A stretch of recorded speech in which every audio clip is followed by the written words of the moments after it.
Hello out there in the YouTuberverse. It is Max, and I am back with you today for a really fun little event that MTG Arena is hosting. Arena Cube Sealed. Pretty neat. And what we are going to do is we're going to run through one, obviously. So let's kick this particular pig. These take a little bit of time, and the deck building portion will take me a little bit. So there you have it. Colorless cards. We have Traxos with not a whole lot of other colorless legendary cards. We do have a Golden Egg, which I'm a big fan of. Traveler's Amulet, if we're 3 colors, I might consider playing, but it's a little anemic in this particular format. This is very much I call it a Brawl-esque style format where you are bombing each other out. You just want bombs and bombs and bombs and bombs. I would prefer to play something a little bit more aggressive if I could, because I think aggro is very good in this format, but I also think it's very hard to guarantee you get in sealed. Like right now we have 1-drop, 2-drop, seems good. Removal, 3-drop that's stats are okay on. Removal, and board wipe. And now we're out of white cards. So white is very shallow. I don't hate splashing something like a Trapped in the Tower or a Banishing Light if we have a gold card we really want to play, maybe like a Time Wipe, but that's tough on the double pips. So I'm not in love with that. Blue looks pretty spicy. We have an Enter the God Eternals and a Hostage Taker in blue-black, so that instantly makes me want to start looking at blue-black. There's a Fairy Formation in this particular pack. There's a Talrand, who is pretty good. Nothing else that's really like, whoa! Like, there's Winged Words I would play. Absolutely would play Thirster Meaning. Exclusion Mage is a fine tempo card. Thassa's Oracle is a very good one. Something I'd be happy to play with. Fibble's fine. It'll draw you a card. The Biomancer's fine. All this stuff is pretty good. Nothing outrageously powerful. We do have Psychic Corrosion and Patient Rebuilding, and try to maybe like use our Commence the End Game, Patient Rebuilding, try to kind of take over that way. But that's a little spicy. Bond of Insight. I don't know. Maybe Mill's a thing. I don't know. I doubt it, but we'll see. Black looks fairly deep here. We have a Liliana Dreadhorde General, Yawgmoth's Vile Offering. We have Timoret, who pairs with the Vile Offering very well, obviously, as does Liliana. Cavalier of Night, Bontu, Bacon to a Pie, Elspeth's Nightmare. Some pretty good cards in black. So black definitely looks like a color we could consider going. We have a Temple of Deceit to fix into blue as well. That looks pretty strong. I'm not opposed to Sultai. We have an Overgrown Tomb there. Let's take a quick look at red, because I don't think red's going to quite cut the mustard for us, unfortunately. There's a Rekindling Phoenix in here, an Ilarg, a Red Cavalier, a Varix Bladewing. I mean, if we had a little bit more aggro to go with this, we could almost pull off aggro with this red, but just a little bit too little. Like, Warlord's Fury and Crash through pretty good for like a Talrand deck, right? Like if we went like blue-red, we could play Expansion Explosion. It'd be kind of an interesting build. For green, it's not a whole heck of a lot. We do have a Beanstalk Giant to help us make some of the manas. We have a Roll-esque, which is pretty Roll-esque, however the heck you say this idiot's name. Pretty good. A lot of green-red fixing, unfortunately. Still got the Overgrown Tomb there. We got a Vraska to go into like a Sultai-style deck. Dryad Green Seeker to help have us early play, same with Fauna Shaman. Warbrier's Blessing. All are pretty good, as is Arasta. Pretty good mid-rangey. My fear is that we don't quite have enough in the power, and that's where you run into problems in these mid-rangey style cubes. Hostage Taker is very good. It's probably one of the best cards in our pool. Black's got some decent removal as well. Liliana's probably the other big powerhouse card. So I think we want to start off with blue-black. I'm not opposed to trying to fit the mill cards in, and I'm not opposed to it. Let's take a look and see what we can do, because we could, is it all target a player? Because we could go as deep as to attempt, now each opponent, so that's not great, target opponent. So we're not going to be able to do the Thassa's Oracle self-mill. I will still put it in because it's a decent card, at least for the moment. We'll see if I can get there on it. And we'll see what we can do with this particular build. Again, I'm not opposed to the mill cards. So that's kind of where I'm at with blue. It's not bad. It puts us most of the way towards a deck. Nightmare's Thirst, not really for us because of the life gain. I don't mind a -1/-1, but this would be... There's no sideboards in this format. If you're unfamiliar with the Arena Cube, it's just a one-gamer. So nothing really great there. The Taskmaster's fine, though. It's above rate. I have no problem playing that. Not necessarily on Hippie yet. We will see. Though the problem I think this deck's going to have is pips. We have a pip problem here. And I think that's going to be an issue going forward. We could play something like this. And not play green if we didn't want to. Now let's see if we did play green. We have a little bit of fixing. Let's put Rolesk in here. Rolesk, however the hell you say his name. Vraska, Beanstalk Giant. What does Nylea do? Reveal the top card of your library. If it's a creature, put it to your hand. Otherwise, you may put it into your graveyard. I am not particularly huge on that. We'll see, kind of. Okay. Not... I mean, Arasta we're going to try to play. Again, I'm making all the noises because pip problems are real right now. There's just... I also think we're going to be light on creatures. No, actually 15 creatures somehow in there.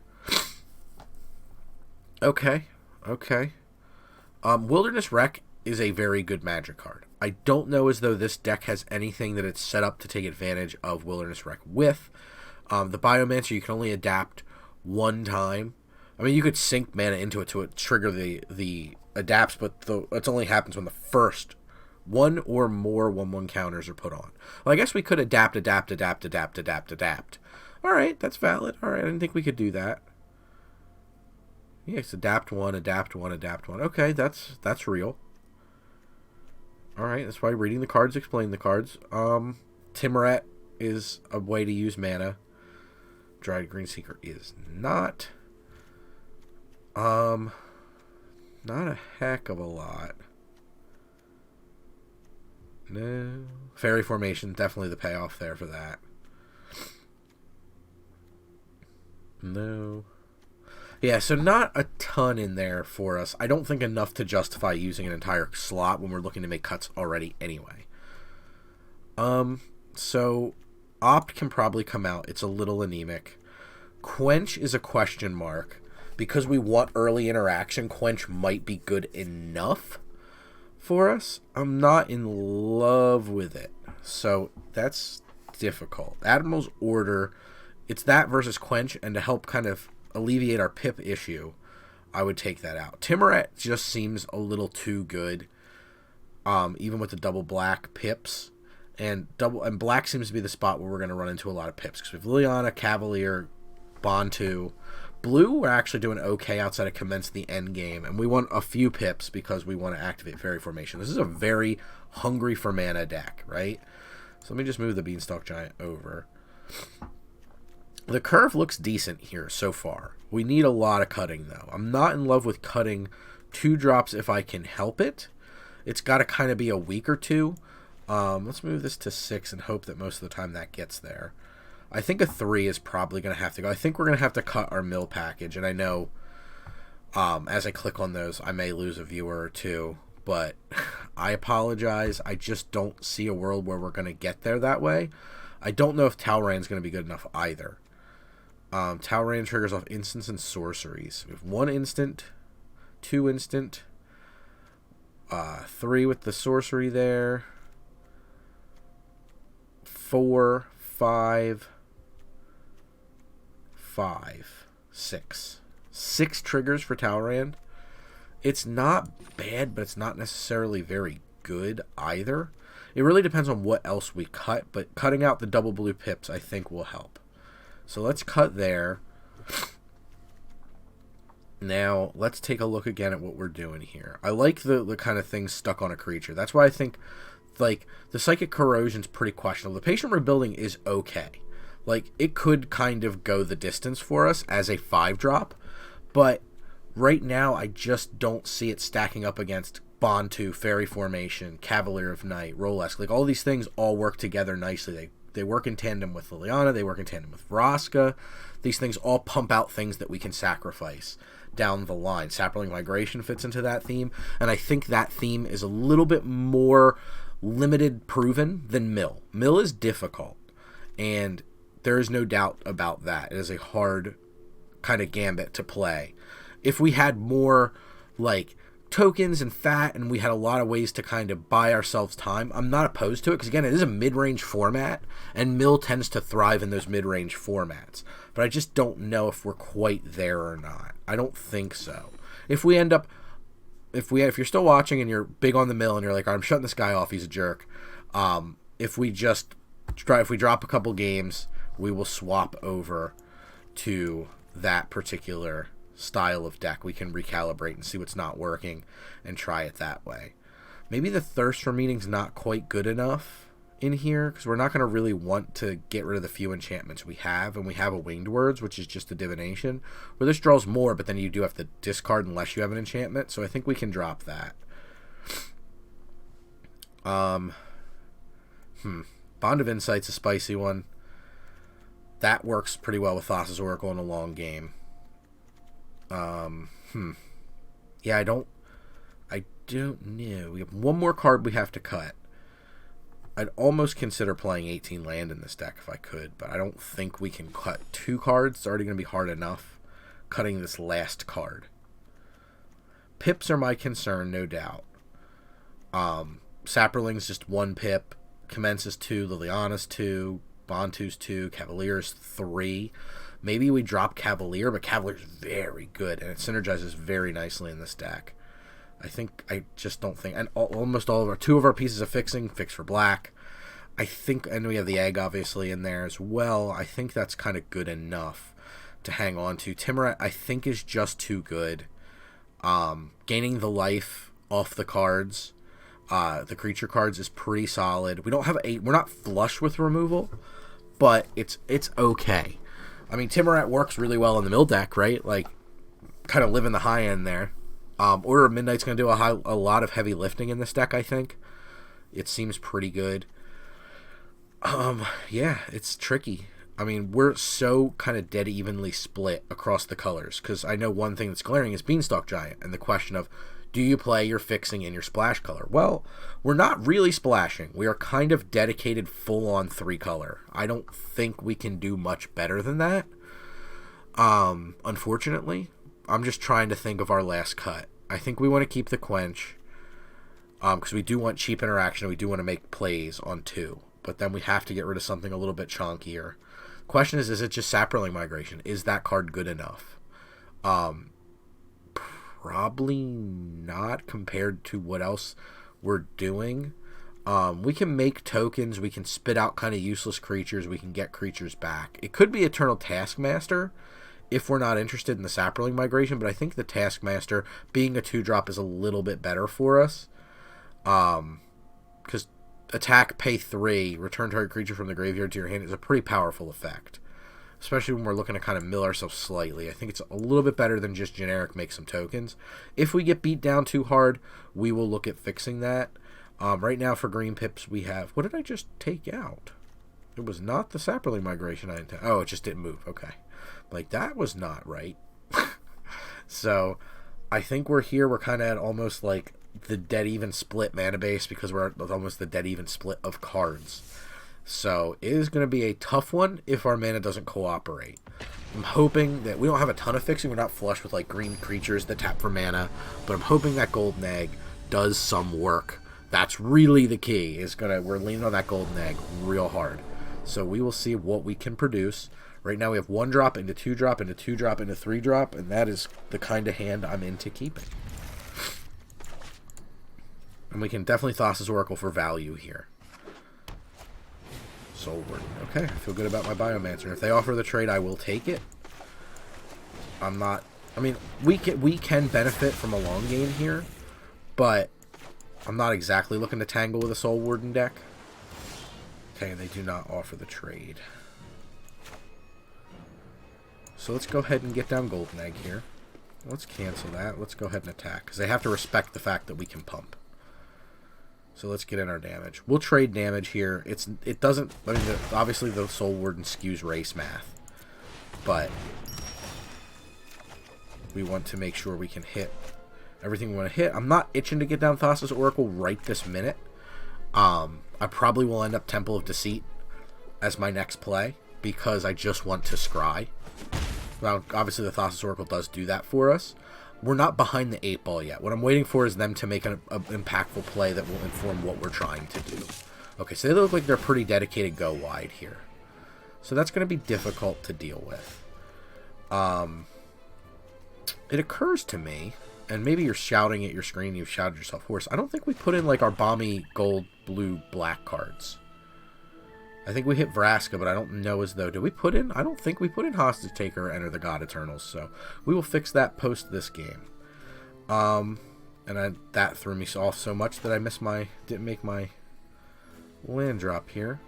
So let's go ahead and Exclusion Mage the Soul Warden. So if we drop this game, we drop this game. It happens. I'm so tied up in... the talking about the theory of the format that completely lost me to the fact that I don't think I put in that Hostage Taker at the end of the God Eternals. No blocks here. Don't mind taking 2. We'll see what they can do. They look to be a little stuck on white. Okay, there we go. Okay, so they look like they're going to be a Karn. That's an interesting play. Okay.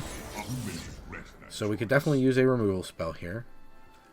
They may have another white source. That may be what they're looking for, but I'm not itching to give them the cheap creature.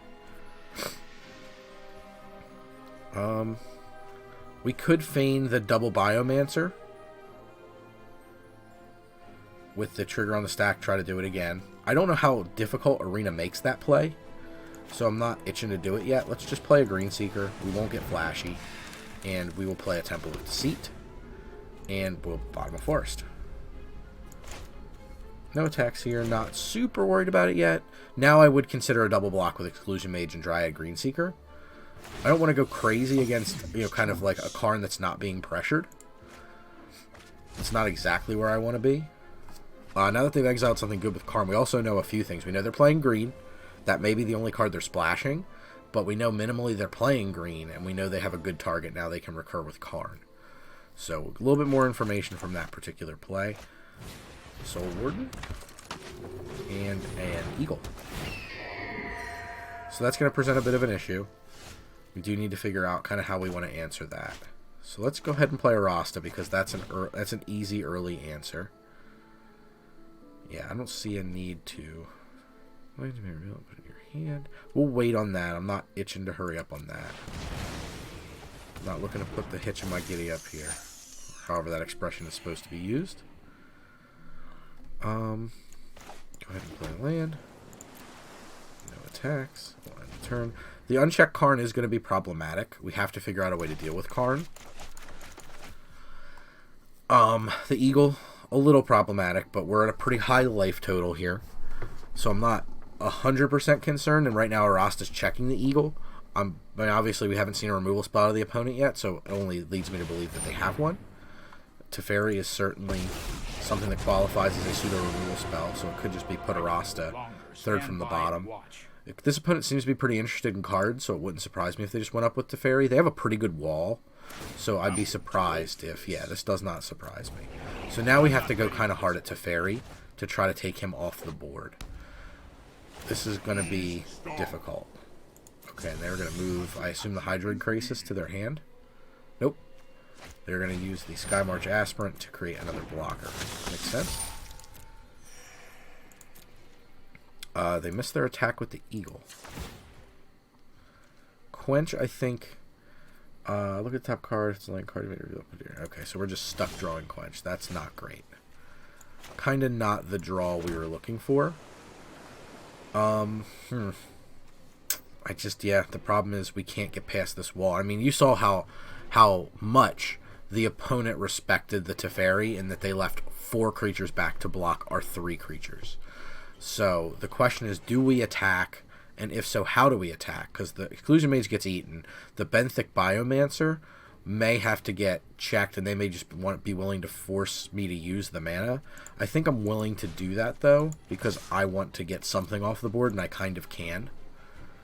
So let's hope that the adapt works the way I thought it did in the beginning of the video. It should, but I don't know how much they're willing to give up here for Teferi, but I assume they're going to just throw like a militia bugler, munitions bugler in front of the Biomancer. But we'll see. I could be wrong. I've been wrong before. If they just do something as simple as a Soul Warden, we get an easy loot out of the Biomancer, which is nice. I would consider possibly activating the Green Seeker in that case. If not, we can do the try this trick here.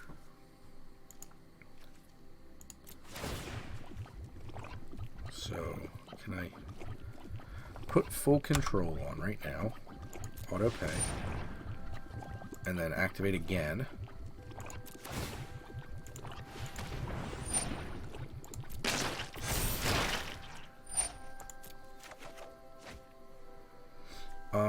We don't need forest, that's for sure.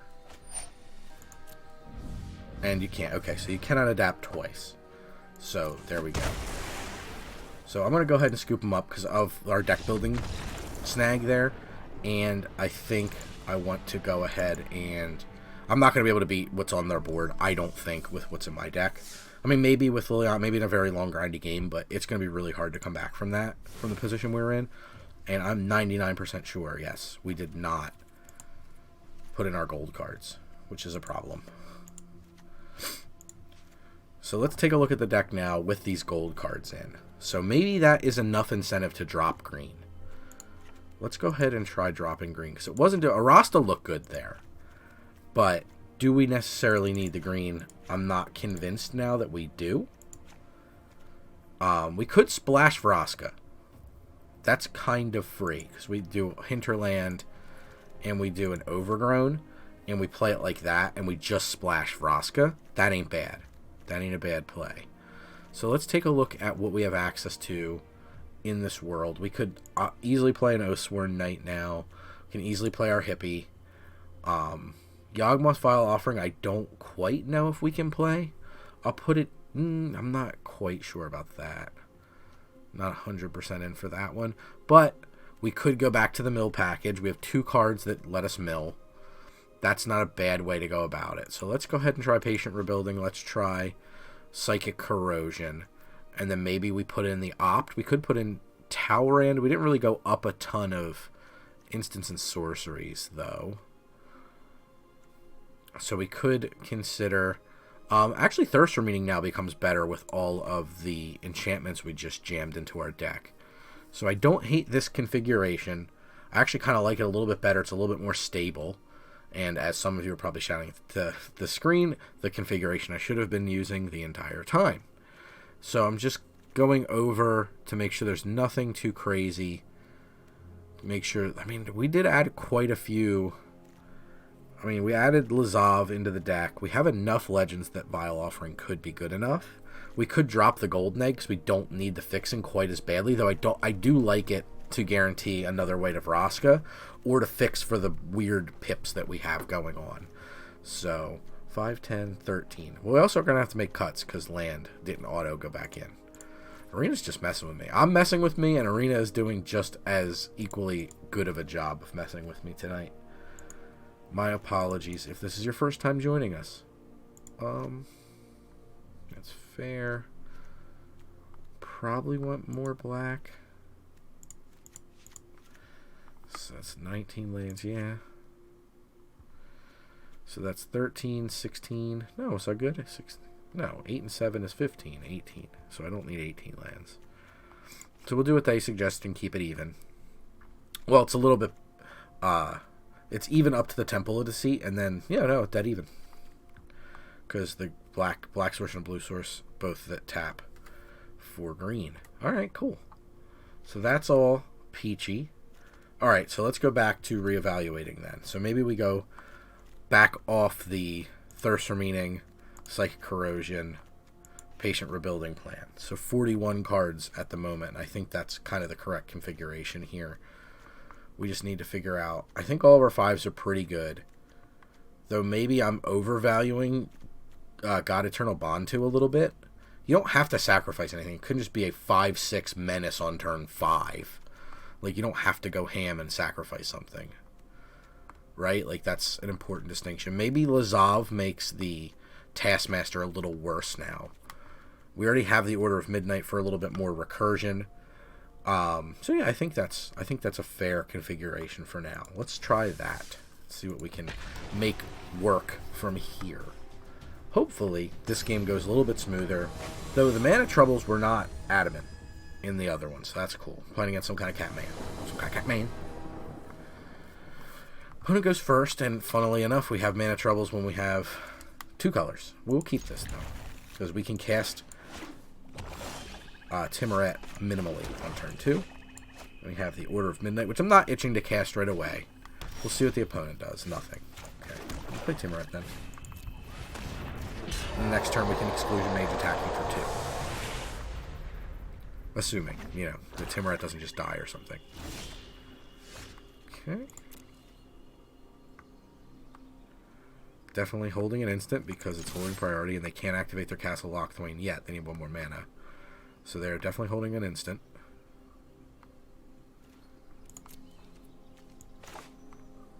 Come on, opponent. Catman's very methodical. Not itching to play Exclusion Mage for no value. With the suspected removal spell in their hand, do I want to play the Order of Midnight? Probably not. Pass the turn, see what they do. See, they definitely have something. I'm not just itching to throw out a ton of creatures into whatever it is. I don't think Timuret's enough of a threat that they need to worry about it. Let's see if they elect to get Forest into Dryad of the Elysian Grove. That will resolve. Let's activate Timuret. Go ahead and take this out while we have the extra mana floating around. Okay. So we could take this, we could Bond of Insight. We don't have to do that. We can Exclusion Mage attack for 2. They just recast the creature, so it doesn't get us super far. It's a bit of a tempo play, but the 2/4 just stonewalls us after that. So I'm not, like, in love with that play, but I also don't know as though I want a Bond of Insight for potential blanks. So I think what my plan is going to be to do the Exclusion Mage, and then I will play an Overgrown Tomb.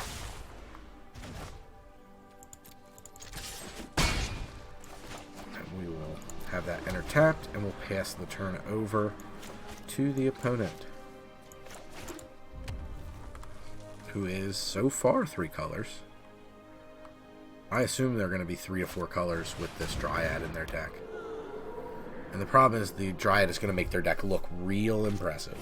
Okay, the Lava Coil Timuret. They've had enough Timuret. Now we draw the Quench, but that's fine because they played a mana efficient drop there, a 3-drop, which wouldn't have gotten countered by the Quench. So, because this got exiled, my thought is Fairy Formation. They have 4 cards in hand, and they have to kind of... One of those 4 cards has to be an answer to Fairy Formation. And if they have it, that's fine. I don't necessarily see the value in waiting until turn 7 when the removal spells are generally cheaper than the Fairy Formation. We're not really going to catch a... You know, it's not a hard counter. It's a counter unless they pay 2. So chances are we play a 5-drop with 2 mana up. They kill it with a 3-drop. So, there you go. Perforos's Intervention. Actually would have saved it, but no blocks here. The race definitely favors me more. Okay, they're lighting up the stage. Bolas's Citadel and Josu Vess. Okay, so if we... So right now they have enough mana that if we blop the Dryad, they still can cast any of those things. So we just have Fairy Formation in the yard. We can order it and then go ahead and cast the order. So let's do that. I don't know as though we want to cast the order per se, but we're going to be telegraphing a counterspell pretty hard. But I'm willing to telegraph a counterspell here because them casting Bolas's Citadel could lose us the game on the spot. And I'm definitely not itching to have that happen to me. Josu Vess will get quenched. So the Bolas's Citadel will go away. The Josu Vess is countered. And they're going to pass away the turn. Okay, Hinterland Harbor was a very good draw for us. Now I'm considering the Enter the God Eternals. That puts us ahead on board, kills their creature, puts a guaranteed sorcery in the yard for Bond of Insight. So I just feel like that is very good. Target player puts the top 4 cards. Okay, we'll do that. Opponent's deck is very weird. Okay, and I think this is a reasonable assemblage of cards here, but they know we have the fairy formation. Oh, this opponent's deck is very weird. You can see what I mean, kind of encapsulates how mid-rangey this format is. Feeling. Because it very much is. So they could eat our 2/2 and get hit for 4. We can also fairy formation plus Order of Midnight here. I think that's probably going to be the play. I think I'm also fine losing my Exclusion Mage to a block from Golos. Because that just puts pressure on. We already saw Bolas's Citadel out of them, so if they have more ways to pay life, that could be kind of difficult. So we're just going to play things they know exist. They already knew about all these cards. There's no new information passed along in that particular exchange. We already have 2 instants and sorceries if we blank on Bond of Insight. So that's really nice. Quench is pretty much completely dead at this point, I think. But it's still there. We still get value out of it. It's still a card in our hand. It can protect us from a discard spell, something like that. So it's not a bad thing. Murderous Rider this time for the fairy formation. They cannot recast at the moment, so that's pretty promising. We have 2/2 Order of Midnight that's serving up a game over in 3. We can right now get ahead with Bond of Insight plus Enter the God Eternals, which is really nice. So there's something there. Okay, they're going to Angrath. So let's see if they attack with Golos. They do not. That does not surprise me. So let's get to jamming. I don't really think I care too much about Angrath at the moment. That is not my particular care, especially with this coming. So we'll take Commence the Endgame and Enter the God Eternals. And we can Thassa's Oracle. It's not going to create really much of a block, but choose up to 1. We'll take Cavalier of Night. It's just a scry, right? Yeah. Okay.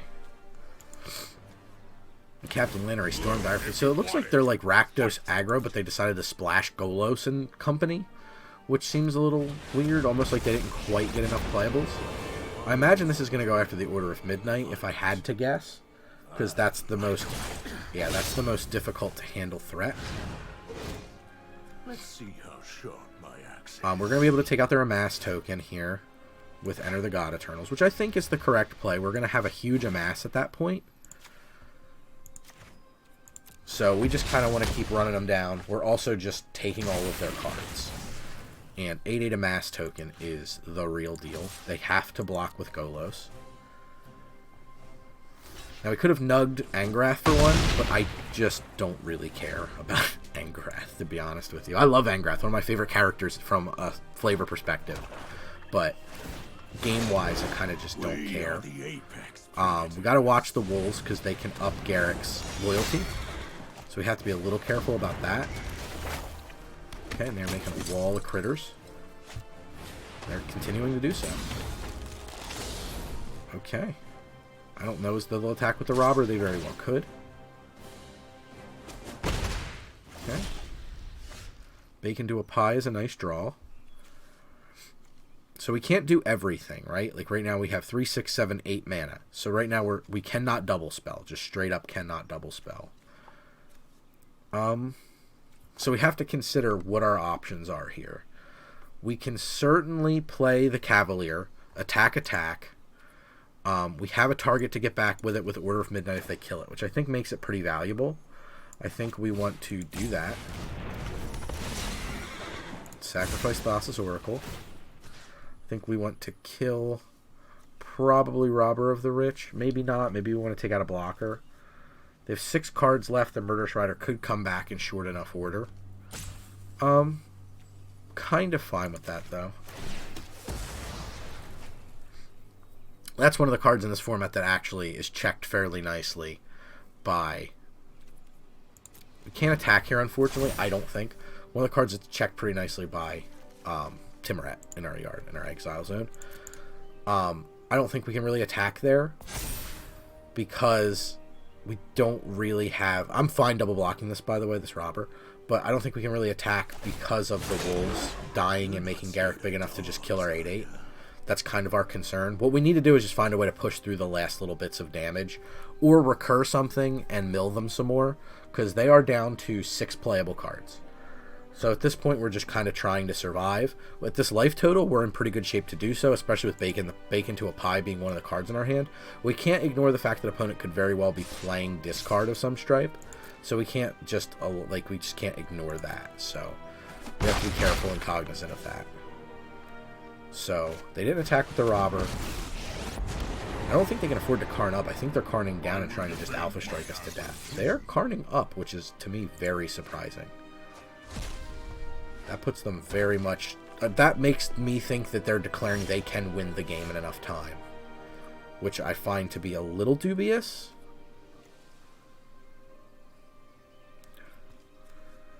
We can certainly, amass into a bigger creature, but amassing isn't doing a whole lot for us here. We can certainly try to attack, but I think they would elect to block. Bacon to a Pie doesn't do much. It breaks up double blocks on things, but the question is, Garrick then, or the problem is that Garrick then gets up to enough to destroy a creature, but is that worth it to kind of wipe their board out and put Garrick back down to 1? I think the answer is we Fibblethip and figure it out, because this will be 1 extra card. We have more than enough mana to cast the 2 spells in our hand. And more than enough to cast the spells in our hand. Okay. Then I do think we attack. Attack, and we'll see how they elect to block. They may just throw both wolves in front. They may throw Robber in front of the Cavalier. If they throw Robber in front of the Cavalier, that could be problematic for them. They're electing to double block. I'd like to view the battlefield, please, because I want to see what I have at a low drop. Exclusion Mage could come back. Hypnotic Spectre could come back, or Order of Midnight could all come back. Hypnotic Spectre's pretty good. I think good enough. Yep.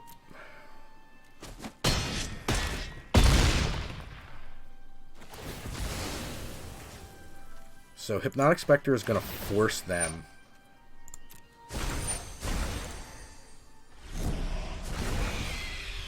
What in the turn there? It's going to force them to have to Garrick the Hypnotic Spectre, or very close to it. It's not perfect.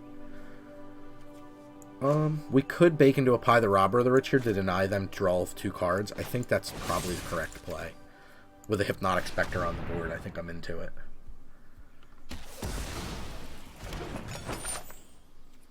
We still have the food. We can still use it. Denying our opponent resources here. We could get to where they're down to 1 card and it's just the Murderous Rider or bust. But I don't know for sure, and I don't feel like going through all the permutations to figure out if they're gonna what the odds are on them landing. Yeah, see, there's the critter. We knew that was coming. Wouldn't be surprised if this is Garrick to take out the Hypnotic Spectre. That seems correct. Yep, that's fine. And they get to draw a card off Garrick there. So we could have, if that was their line, and we could have thought about that, the Ironian games, drawing them 2, then Garrick drawing them 1, and kind of forcing them into a position where they can't really win. Pass the lockers, pass the damage, and we'll just food up here, because that's fine.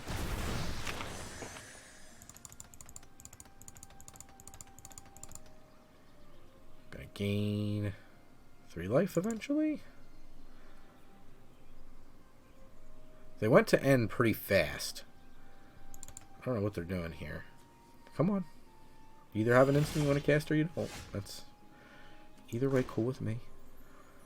So we're mana short of doing anything here unless we... I think we have to Vraska... Could Vraska minus on the...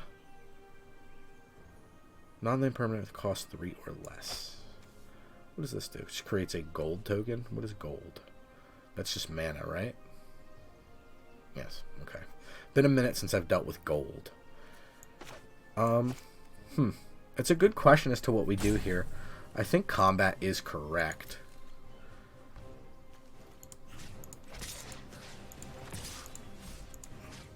Let's go ahead and Do I care about... Yeah, alright, that's a good enough. That's a good enough, I think.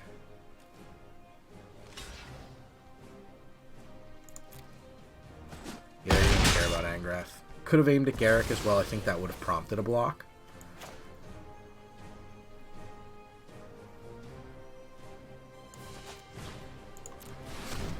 So let's go ahead and Vraska. I do think we have to sacrifice a land here. Probably just an island. It is tapped. Play an island. That was actually a pretty good draw.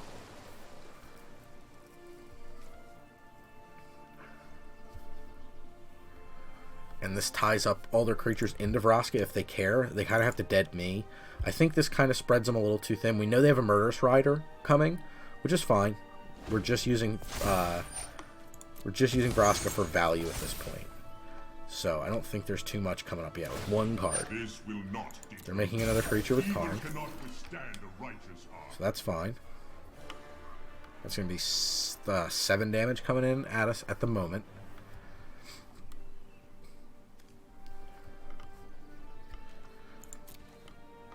So we turtled up pretty well. We're going to be able to draw 2 cards off Commence the Endgame.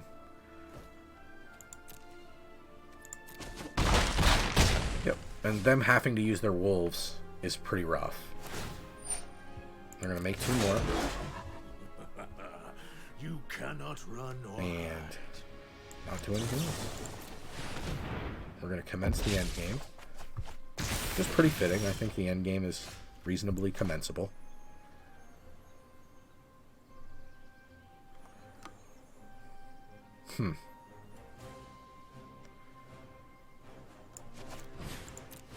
Let's play Liliana.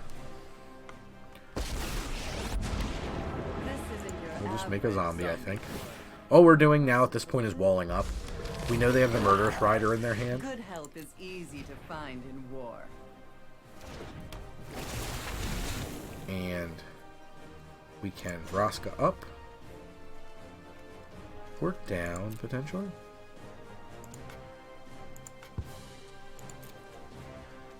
Yeah, let's go ahead and Vraska down. The untapped artifact creature, which is pretty good. I won't forgive this. No attacks here. We're just trying to, at this point, we're just trying to survive. We know they have the Murderous Rider they're going to draw here. They can't really do a ton from this point. They have a murder. Sure. That will draw us a card. We still have tons of cards in our deck, so I'm not super worried about that. Alright, Murderous Rider and 8, 9, 10 damage versus no cards in deck. I don't think they're going to be able to... I don't see any way that they can immediately sacrifice the Murderous Rider. Yeah, you got it. I don't think Liliana's going to do anything in this board, but you got it.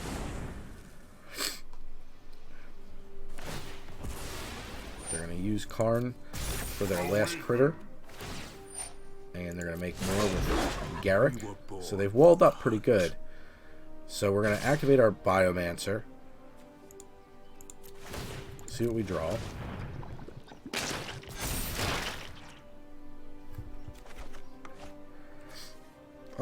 Swamp's less valuable than the Scry off the Temple, I think. We'll go ahead and go block, and we'll block a wolf.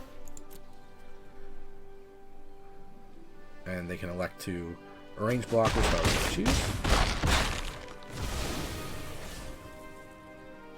They're going to cast a Murderous Rider. So we have to be careful because they could live through the turn. So let's go ahead and... why do you want to do that? I don't want to do that. I'm not really sure why it wants to pay so hard on black. Hostage Taker's a pretty good one. So let's go ahead and take us a hostage. We get the trick out of their hand right now if they have it. Okay. The Hostage Taker, or the Murderous Rider is ours. It's ours, Charlie.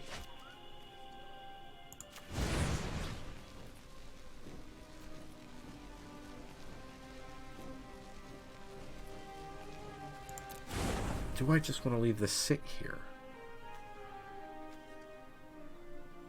This is an instant. I can just cast it? Cast that card. Okay, yeah, that's weird. That's an interaction that doesn't really overlap for me. I also just don't want to leave the Murderous Rider on the board. Okay, they lost. Because, alright, the reason I don't want to leave the Murderous Rider on the board is because I don't want them to kill it and get it back into their graveyard and it trigger and go back into their deck. So, leaving it just out of play and then at instant speed trying to kill a target or even just giving it back to them, let the hostage taker die, and here have your summoning sick creature is also fine. So that's cool. Interesting. Alright. Hurricane XYZ. Sounds like a Yu-Gi-Oh card. Opponent goes first with a hand of 3 castable cards, so let's hope to get blue along the game here. Blue mana. Okay. Elspeth's Nightmare matches up nicely here. Timuret is totally good. If they counter it, I'm fine with that. No big deal. Okay, 2 back-to-back 5-drops was not precisely what I was looking for. Island would be more to the tune of what I was looking for. Okay. And this is destroy target creature and opponent controls with power, 2 or less. And they're completely tapped out. So we can go ahead and take care of that right now. Attack them with Timuret and hope that we get a mana. If we do, casting Bond of Insight's interesting. If we do not,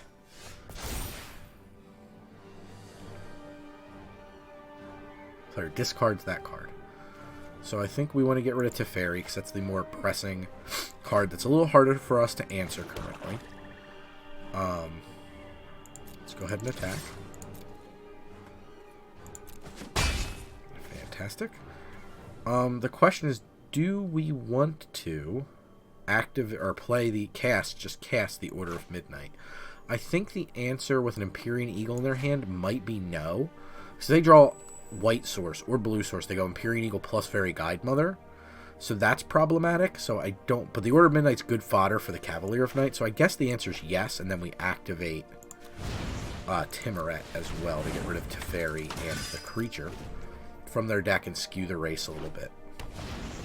Yep, and this is the play we predicted. Fairy Guide Mother into Empyrean Eagle. Seems weird to be playing low-end curve aggro and have your curve finish at Zatalpa. This exiles their graveyard. We're going to do that anyway. We get a life out of it this way, and we had the mana available to us. Okay, it was a particularly bad draw. We cannot attack, so we are in trouble. Like, we are kind of banking on a 5th land there. Cavalier of Night would have been fantastic. We would have been able to kill the Empyrean Eagle, and we would have been able to not have to worry about it too much. Right now, we are under pretty extreme pressure. Even if we kill the Empyrean Eagle, we're in okay shape, and we do not. All right, we get aggroed out. That was what I was talking about. Why I prefer aggro in this cube. It's just way good. Like, we stumbled on mana for 2 turns and we were unable to recover from it. So I think it's a pretty convincing display of what control, or what aggro can do against these mid-rangey, super mid-rangey kind of decks. Because everything, especially in sealed, is going to be mid-range. But if you're on the lower end, you can just go drop, drop, drop, hit, hit, hit. It's not like they presented anything that was impossible for us to deal with. We just needed that order, or we needed that Cavalier of Night on time, because we could have sacked the Order of Midnight, blown up the Empyrean Eagle, slowed their clock down tremendously, and started hitting them back with the Cavalier of Night, which would have been very good. Sand looks fine. We'll play Temple on our 1, Timuret on our 2, Winged Words on our 3. Seems like it's pretty much exactly what we want to be doing. I do not need that. I can tell you that much. I needed land last time. You can't make up for it, Arena, between games. What'd I just say? So this is going to be tough because we're going to have to deal with the Lovestruck Beast. So hopefully we draw an answer for that with our Winged Words. Okay, I will take it. I accept. That shuts off the Lovestruck Beast from attacking us for the moment. versus Lovestruck Beast requires a 1/1 on the battlefield in order to attack. So that'll help. And that was kind of free to just play a tempo 2/2. Okay. Vraska is a decent draw. Let's go ahead and Winged Words, because we're going to do that almost no matter what, whether we play a land or not. But if we draw an Overgrown Tomb, we can let it enter the battlefield tapped. So that ain't too bad. So we have Vraska on tap if we wish. We can definitely kill a Lovestruck Beast with it. Beanstalk Giant just getting a land is not bad for us. If they have a follow-up here, it's kind of meh. Careless Celebrant, as I said, kind of meh. Hostage Taker's interesting. I don't think we're ready for hostage taking yet.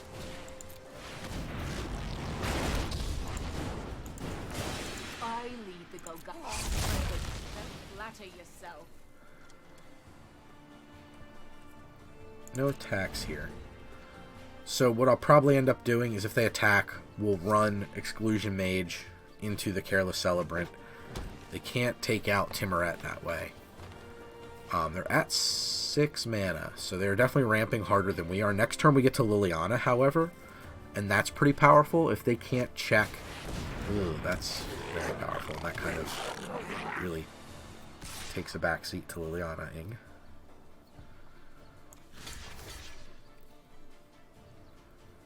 Yeah, let's get this off the board.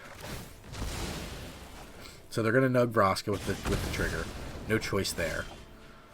Alright, Hypnotic Spectre. So let's play a land. I'm not in love with the Hostage Taker yet on the Siege Gang Commander. If they are able to answer the Hostage Taker, we're in huge trouble. They have 3 cards in their hand to be able to do it. We haven't seen a removal spell out of them yet. We've only seen creatures. So that's really questionable. Playing Liliana in to make a zombie is okay. They can, that puts her up to 7. That's pretty hard for them to answer with a bunch of critters. So I think I'm going to do that just to see what they can do. I want to save the Hostage Taker for a little longer. Kind of get them to exhaust some resources here, if possible. This makes Timuret a better blocker. This makes the 2/2 a problem. If they die, Liliana's going to get us value immediately off her card draw. Whoa, Trash Master. Into Dryad Greenseeker. Okay, this is interesting. I like this deck. It's exciting. So down to 2 cards makes me kind of want to start to pull the trigger on Hostage Taker. We can only cast a 2-drop. Like, we could steal the Dryad Greenseeker and play it. It's not stellar. I don't think they can really... They definitely can't afford to attack with the Siege Gang Commander because we had a double block. And they can't... Yeah, they can't capitalize on Liliana that way. So we could make them sacrifice things. We could Hostage Taker a token, make them sack the other 2 tokens. Is a possibility. But each player does this. So that's problematic from us unless we were to play like Benthic Biomancer to try to run over something. We have a Wing Words in the yard for the insight, but I'm not really thinking that's the way. I think right now the game is on the board. They're Careless Celebrant and Lovestruck Beast. So let's go ahead and play Benthic Biomancer. Let us play Hypnotic Spectre. Let's pop out another zombie token. Because we can just hide behind this emblem is one thing we can do. Now Timuret's active, so in case they have a regrowth effect, we can hit their yard. Siege Gang Commander has to do some... Okay, goblins and goblins. I like this. Their deck has to do some work. Okay.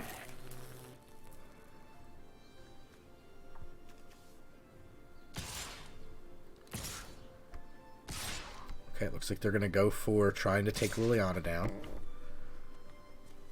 So we're going to block, certainly.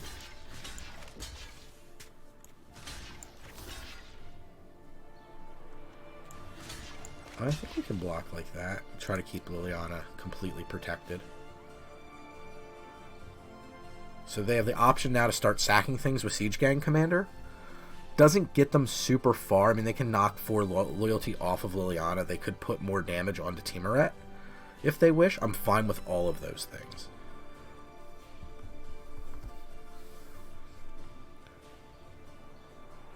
anxious to see kind of what they do here.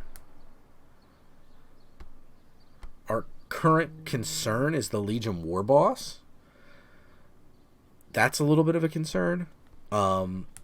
Siege Gang Commander themselves.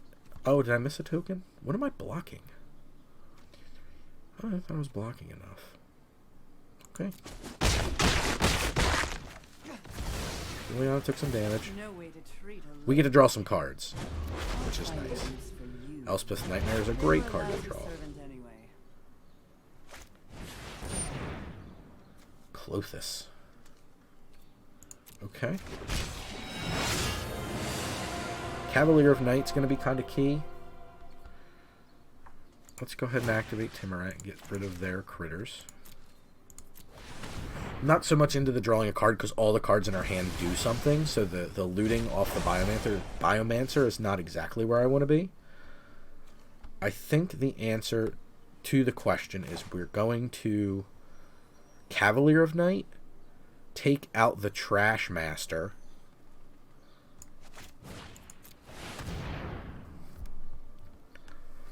so that we can set up an Elspeth's Nightmare.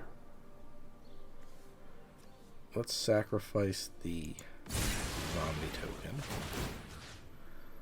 Take out the trash.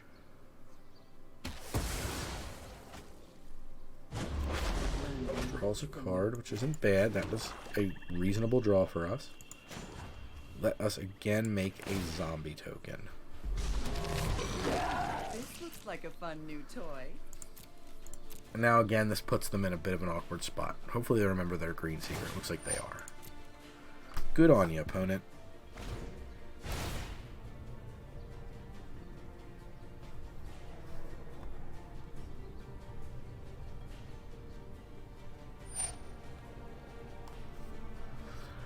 At the beginning of your pre-combat main phase, exile target card. If it was a land card, add this. Otherwise, you gain 2 life and Clothis deals 2 damage to each opponent.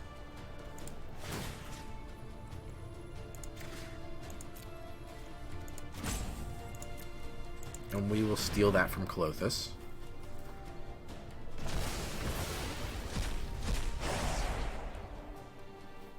Because we can. And again, I'm not super into the looting thing. So let's see what they do now. Their mana is again accounted for. Clothis can attack, but we have a 7 toughness Timurat. So their zombie's gonna bite it. Seems a little greedy when they could have flung that goblin. Now that's a card I would loot away. So let's hostage taker Clothis. That costs 3, yeah? Okay, yeah, let's do that, because that's very good. This is why we wanted to save hostage taker. They have no mana up. We are taking the shit out of this Clothis. And we're going to cast said Clothis. Seems weird that a pirate stole a god, but I'm not going to question it. 4/5 that can be gang blocked, or just 7/7'd. So we can't do that.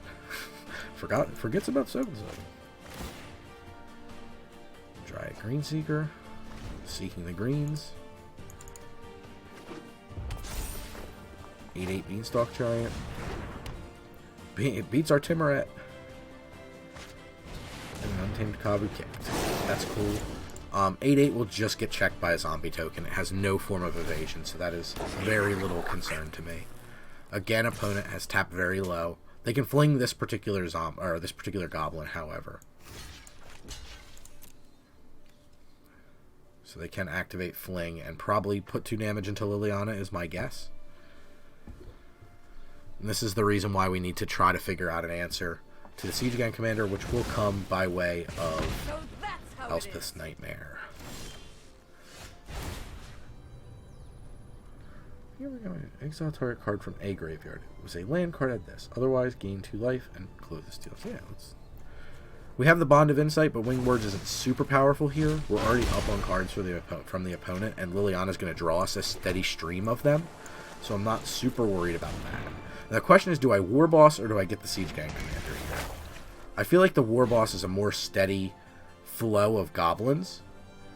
So I think that's going to get the boot from the nightmare. So let's go ahead and, again, zombie up. Putrid, but effective. And I think we will bond to. We're going to sacrifice Elspeth's Nightmare, because that doesn't do a whole lot. I'm comfortable getting rid of a zombie token. And probably the Biomancer. And probably a land. Yeah, that's good. And that's going to draw us like 6 cards. So we are kind of making a declarative statement that with this amount of resources, we will be able to win this game. No attacks. We will discard one of multiple islands. So that's not too bad. We now have Enter the God Eternals if we need it. We'll see what opponent does. They've been very good about tapping very low on all their turns. But 5/6 Menace is going to be difficult. Okay, that's a real card. We have the Bake into a Pie for it next turn. But it looks like they're itching to fight now, which is problematic. But this isn't bad. We'll take the Hypnotic Spectre. It flies over everything here. Nothing reaches. So I'm happy to have a Hypnotic Spectre here. It's not, you're not getting full value off of it, but happy to have it here. I think at 30 life, I'm not too afraid of taking 8.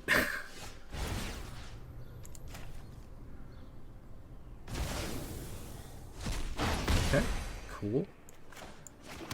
I'll swing some things in a direction for us. Probably just Bake into a Pie the 8/8.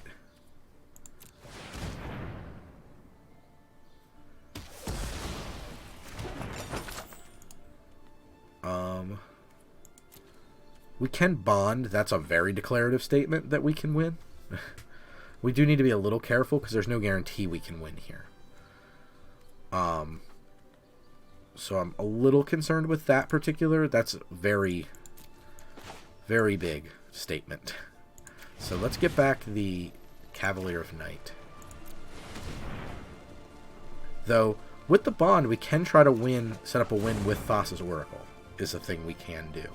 So I want to keep that in our back pocket.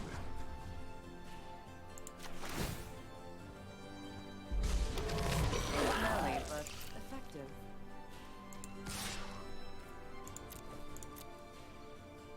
Does this thing have reach? Okay, I was like, I'm pretty sure it does not. Got that card at random. Let's go ahead and play this. Order of Midnight. It's another piece of pressure. And again, Thassa's Oracle is very much a backup plan. Because a lot of things can happen when a Siege Gang commander is on the battlefield. And they can sacrifice goblins to kill the Thassa's Oracle. So we need to take care of the Siege Gang commander soon. Next time they tap out, probably will be a high priority. They're going to start by drawing a card, which is totally understandable. May have green seeked on with that particular plan. Might have been a consideration. Green sought. How do you seek green? How do you past tense seek? Sought? It's got to be sought, right? I will block with a 2/10. The always obscure in Magic 2/10. If they're going to throw away resources at this, I'm cool with that. Yeah, that's a lot of mana. Cool, we're drawing cards. Fantastic. I'll take a golden egg. I'm not opposed. Get rid of this Beanstalker.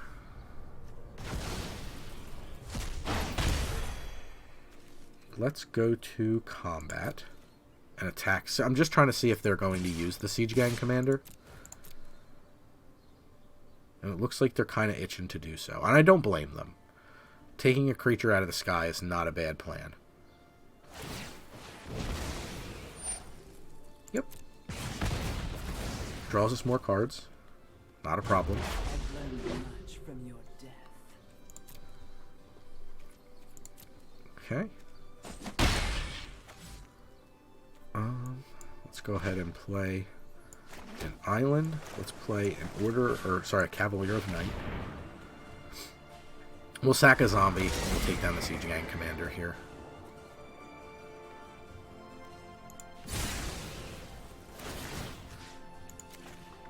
Because this is getting a little out of hand. Waste not, Okay. want not. Let's go ahead and make a creature.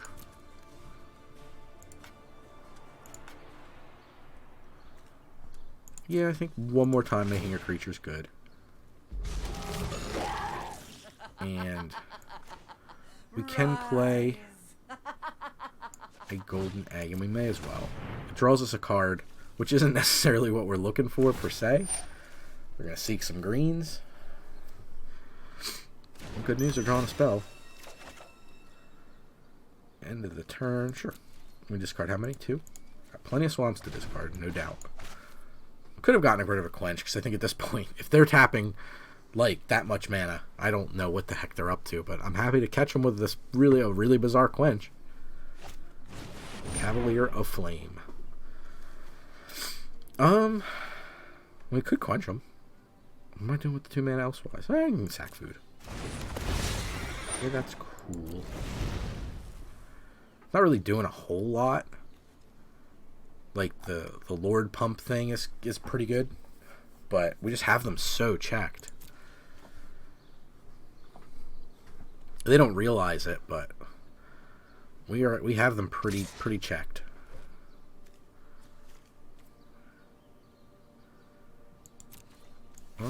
I'll throw 2 blockers in front of this Voracious Hydra. Likely, I don't know if they want Bond to or not because of it coming back. And right now, my deck is pretty low on cards, and they know that. So I'm thinking they would just take the Cavalier.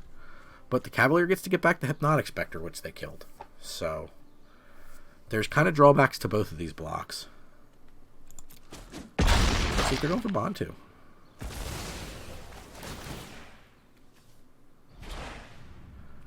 Yeah, I'll take that action. As a game action, I will take. Death is in light. Okay, and they commence the end game. My turn. I will sack this pretty useless food.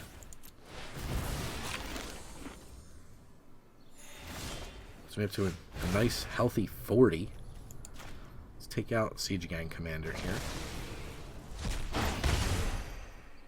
And let's go ahead and attack, I think. Oddly enough, the Enter of the God Eternals isn't super great on this board. When this creature dies, what's it do? X damage, where X number of lands in your graveyard. 0. Okay. They have 4 blockers to a lot of attackers. So let's go ahead and plunge. I think now is the time. We have a lot going on in our hand.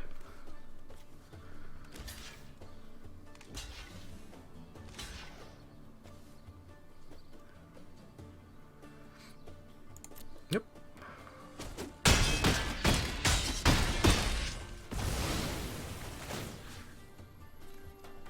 Let's get Timurat, I guess. I'll find a use for you. They were a lousy servant anyway. Your Bond 2, which we know about.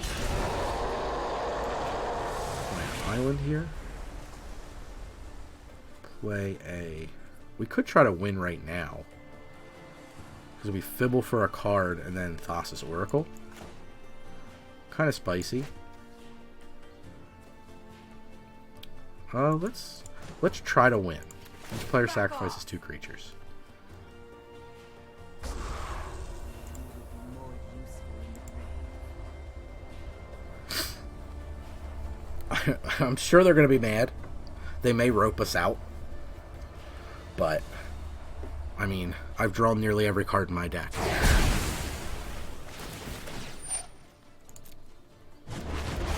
Waste not, want not. And Thassa's Oracle.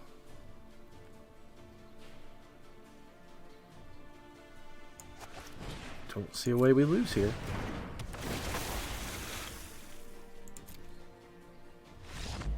Okay, got him. With the very bizarre Thassa's Oracle win. That was the fastest way to win from that position. Okay, 2-2. If you're still out there, thanks for hanging in. Hope you're digging it. Sorry about that game one. It's a little meh. There's some meh going on. Sometimes you're just in a meh. Like a meh. Your magic is magic. If you haven't shut it off after that joke, God bless your heart. This is fine. 1-drop into 2-drop. Fibble draws us a card. Lazav lets us sort things out. If they get an aggro start, we can Lazav. Seems fine. Seems like a lot of ways to find our land. And we're on the draw, so lots of ways to find that land we're looking for here. So hopefully it works out for us okay. Biomancer. Would really want a swamp here. Would be ideal. Red-black makes me pretty happy. I have a 1-3 Lazav in my hand. Okay.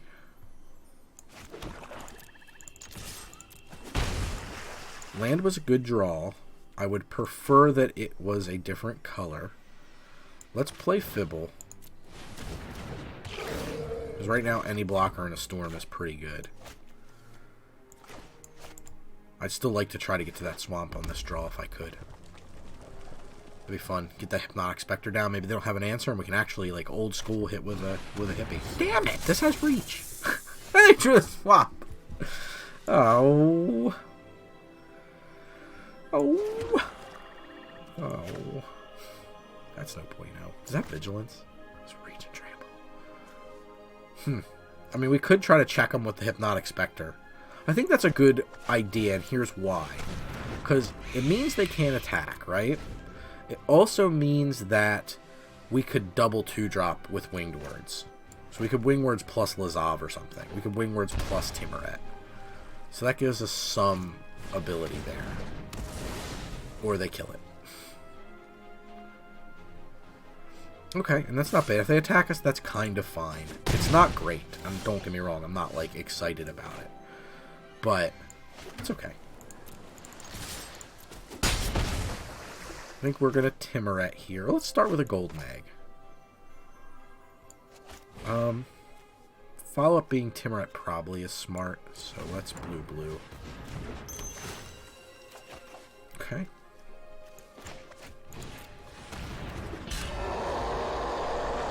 Okay, so still looking for a land. We're trying to maximize our ability to do so. Golden Egg drew us a card. Timuret is another attacker if they attack. Yeah, this probably means they don't want to attack here. They likely want to defend Karn, which is nice. May have a Baron more. Certainly not in the mood to give out other Planeswalkers. So if they don't play this Baron more, something's going on. Okay, they could not make a land drop there. Fairy Formation's pretty good. We can get at Karn for a little bit, but I'm not itching to do that. I think I just want to pay 2 life and play this Fairy Formation. So let's see if they cycle this Baron more. We cannot attack because we run 2 into Karn, which is so not worth it. Or 2 into their life, which is also so not worth it. Yep, there's the Baron War cycle. Not bad getting it off of Karn because it's just a very free random card. So we'll see if Fairy Formation survives. Pro tip, Fairy Formation never survives. And if we draw a land, we can Liliana. If not, we could Winged Words to try to draw another land and then activate Fairy Formation. If, again, it somehow lives. We'll see. There's a lot of options here. Okay, we're going to get back Ral. Let's see what Ral does. Damage to target creature equal to the number of instant sorcery cards you own in exile and your graveyard, which right now is 0. So they're looking at the +1 is my guess. Look at the top 2 cards of your library, 1 into your hand, 1 into your yard. That taps them low, so Fairy Formation will somehow live. Stonecoil Serpent can block at 1 time, which is fine. Okay, they put a mountain into the yard. Okay, that's interesting. Wasn't expecting it.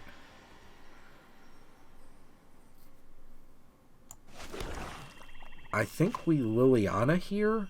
If each player sacrifices 2 creatures, we lose Fibble and Biomancer, and we get to crack in for 7, which means we can take down Ral completely and or Karn completely. I think that's worth it because I don't see how they check Liliana after that. Or your queen necromancer. And we draw 2 cards on this black, Death. I'll find a use for you. which seems pretty good. So I think we're just going to tag Ral down.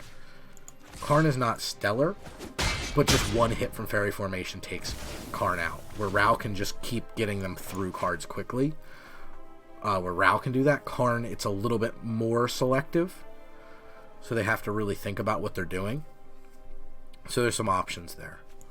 And again, we've lost some kind of minor creatures, stuff that can all come back with the Cavalier. We have the Order still in our deck. See, right now they're Karning, trying to find something. You may have an island. You may not have your Fairy Formation.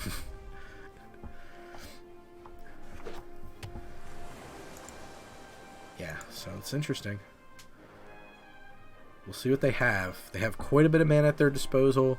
Colors all seem to be kind of working out for them. They may have a little bit of trouble getting the multi-spelling across a couple pips, but for the most part, their mana looks to be in pretty good shape.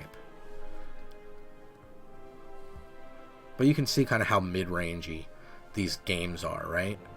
Looks like they want to do something to Liliana, or they can't, and they're trying to figure out how to play around it. One of the two. It's interesting.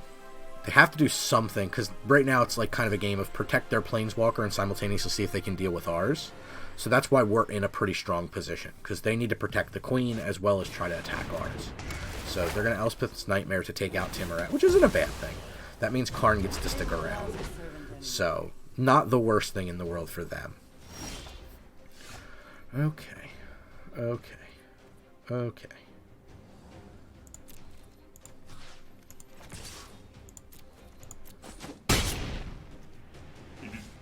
Knocks Karn down very low. They have to extinguish Karn to get their Fairy Formation, which is still bad for us, don't get me wrong. Like, I'm not saying that's a good thing. Let's start with a Winged Words and see what they do about it.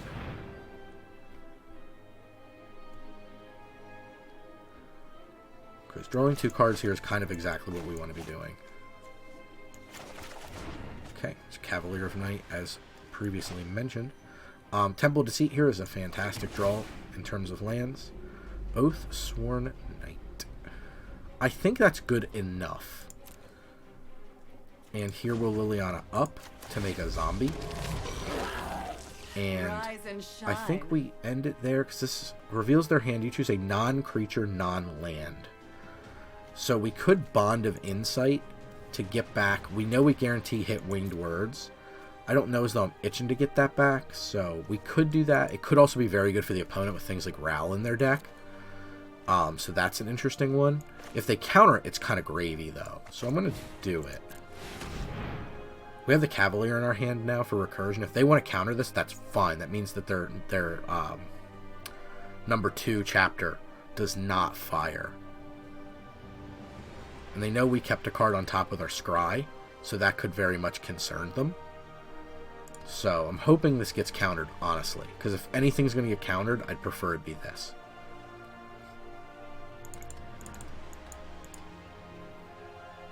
I think they're going to counter? Maybe? Yep. Perfect. Alright, they're going to hit our Oathsworn Knight. Enter the God Eternals and an Elspeth's Nightmare. Alright. And we have nothing they can target now, so we blanked that, which is fine. They know we have the Cavalier of Night now to take out whatever creature. If they have a creature follow-up, we know we can take it out. So if they, like, Karn for the Fairy Formation, we just kill it with Cavalier, which is great. They can't leave the board unprotected with Karn, so that's also great. So them tapping down that low makes me... I find it dubious that they would have a counter spell that can answer on 2. It would have to be Essence Scatter almost exclusively. So what does this do? Players can't activate loyalty abilities of Planeswalkers. That's kind of fine. I don't really see a problem here. You draw a card, spells cost 1. I mean, it's going to get out of hand, don't get me wrong. Like, I'm not saying, like, I'm happy my opponent played a card, but... that's all well and good. I think we could play Lazav here. Hold up, commence the endgame. Quench is definitely not good enough. And we will end of the turn. So they're going to draw cards here. They're going to start to try to take over the game this way, which is a good way to attempt to take over the game. Target opponent's graveyard. So Lazav can become anything. We could have it become Hypnotic Spectre, or we could have it become Timoret, which is probably the more reasonable choice.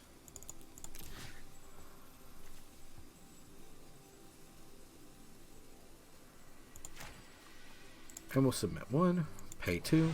It means we can't commence the end game, but we have a Lazav Timoret, which means that if they try to do any graveyard shenanigans, we can catch them with Lazav.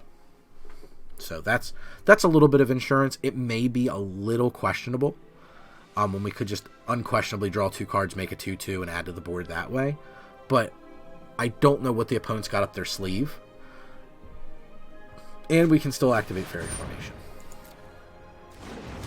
Okay, so we're going to kick and make 2 5/5s, I think is the shtick. Okay. We'll activate Fairy Formation. Cool. Okay, so let's go ahead and Cavalier of Night, which they know about. I think we sacrifice Fairy here. Take out the token. It's a fake. We could try to jam. We get 4 damage in this way. They get to take out the Fairy Formation, though. And then they get to play a Fairy Formation of their own, which we know they're setting up for. So that's the question, is can we beat that Fairy Formation? So they could eat a token, draw us a card, they take 2. They could eat our Fairy Formation, get rid of Varix, they take 4, go to 4, and then they're kind of checking us from there. Yeah, I'll go with attack this way, because they can eat the token, draw us a card, that's fantastic. And then Lazav the Timoret will get in for some damage here. Waste not, want not. Oh, fantastic. That's a reason I should have nuked the Varix and not the token. You gotta love those plays. I think we'll just hold up for Fairy. That's fine. Opponent's got 15 cards, we have 10. Orzhov Enforcer is totally good.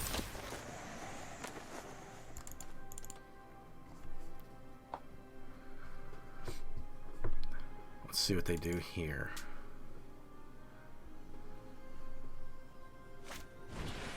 Duress. That is bad. Because they're going to get our commence the end game. So that ain't good. They could get Vraska if they're worried about us dealing with something. But I think it's going to be commence the end game. But I could be wrong. I'd take commence the end game, I think, here. I have 10 cards left in deck. They're at 6 life. They're down a creature on board, soon to be 2 creatures on board. Their follow-up is almost assuredly Fairy Formation. They went with Vraska. Okay. I mean, that does represent a lot of cards. Make a fairy, sack a fairy to Vraska is pretty powerful. Yep. Fairy Formation is a go. Let's see if they get itchy with Varix. That's what I'm interested in.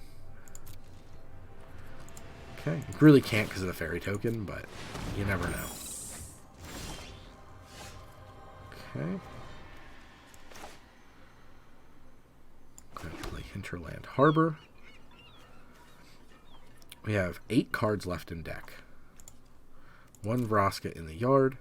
1 commence the endgame in our hand, which I think we have to cast here. 7/7 army is real.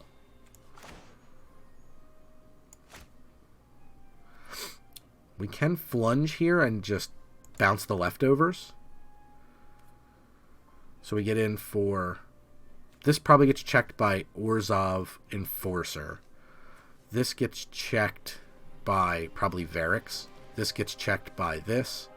And yeah, I don't think that attack's quite good enough, so I think we have to do this pre-combat if in fact we're going to combat. Which maybe we wait till next turn to do that. Maybe we just cast the Order of Midnight.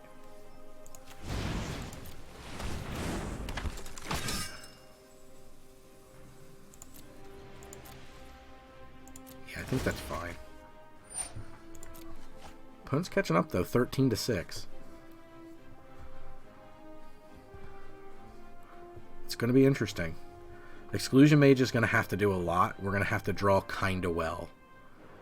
Hope the opponent... I mean, the opponent's drawn so many cards here at this point that it's going to be hard to try to deal. I'm sure they have some good answers. The question is, can they double spell?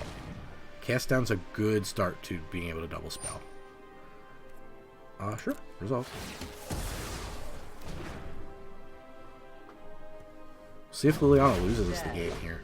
So we have drawn... I gotta believe all of our lands at this point. 7, 8, 9, 10, 11, 12, 13, 14, 15, 16. No, there's still one more in those 5 cards.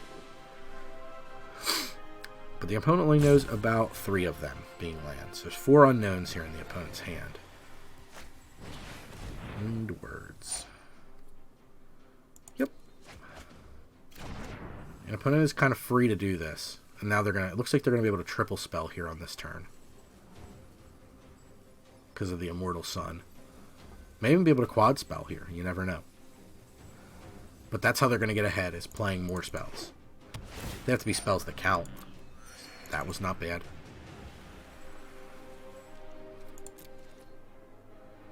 My turn, you say.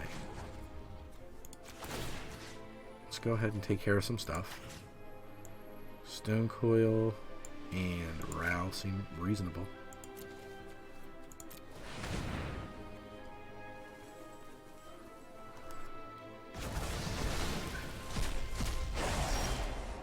Hostage Taker. Pretty good. Alright, let's lead on Exclusion Mage, because if they have something, I want to have them do that.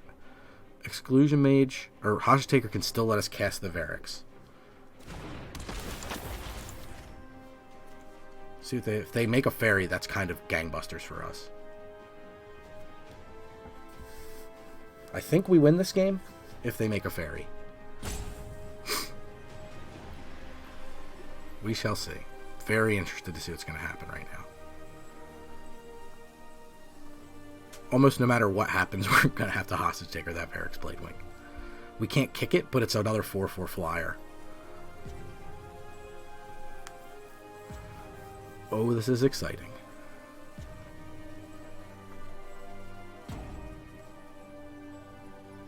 Oh boy. Oh boy. They made a fairy. I think we can win this game. Now they still can cast 2 drops. They can cast a 1 in a blue or a 1 in a black. So I'm going to Hostage Take the Varix Bladewing.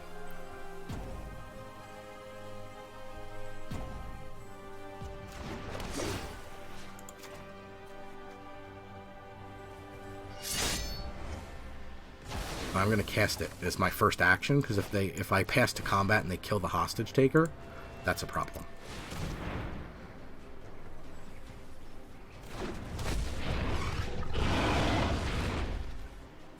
I think the answer is a Flunge.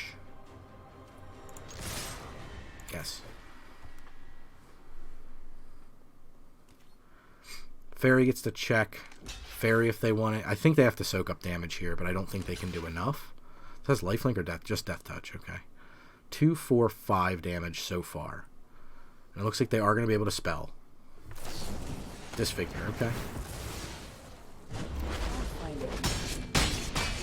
Big into a pie. Good draw. Back up to 20. And another card, and that was the last land. Okay. If they have a board wipe, we probably lose this game. But we gave it our best go of it. We have Bake into a Pie. They have to tap 4 mana to get the Fairy Formation back down. Because it's just spells, right? Yeah. So they have to tap 4 mana to get the Fairy Formation down, which leaves them enough mana to cast it. I get to draw the cards? That's pretty cool. Okay. So they had the card they needed, and not a surprise, they drew a ton. So we almost had them. We would have had them on the next turn. So that's all we can do. So I blame myself for one of these losses. That was an absurd punt. But the other two were legit losses. A couple misplays rattled in there, no doubt. But, you know, it's cool. Cube's pretty fun. It's very grindy. I still think my takeaway from all this is aggro's king in this particular format, because you just want to get your opponent dead before they can play their good stuff. But let me know what you think in the comments. Feel free to boo and hiss. I deserve it. If you're here, please consider subscribing. I promise I play better than this most of the time. If you're interested in more of this, on Sundays, of course, we are on Twitch, twitch.tv/superelementalfilms. And thank you so much for your support. We appreciate it. And until next time, cast more spells.